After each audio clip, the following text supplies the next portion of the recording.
Assalamualaikum friends, welcome back to my channel Electric Shock. This is Bluetooth module HC-06. Today I am going to show you how to change Bluetooth module name and password. This is the easiest way you have ever watched on YouTube. So let's get started.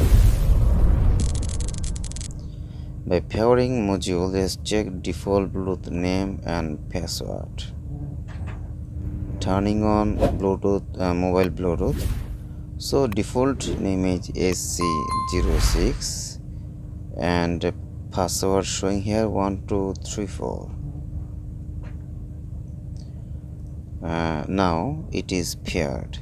Now I will change the default name and password.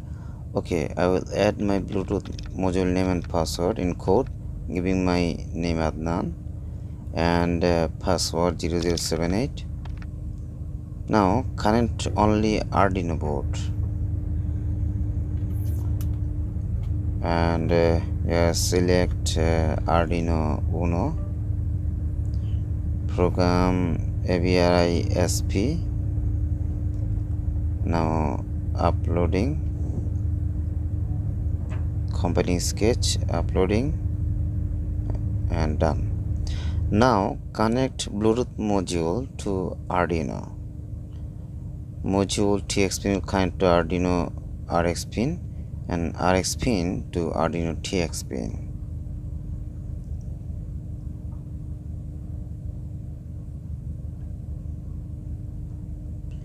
Now pair up the Arduino, wait 5 seconds, and now program shifted to Bluetooth module.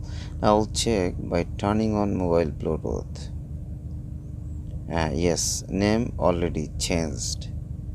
Now pair up, password 0078. Yes, already paired. Hopefully this video brings you something. Please subscribe my channel and hit the like button. Thank you.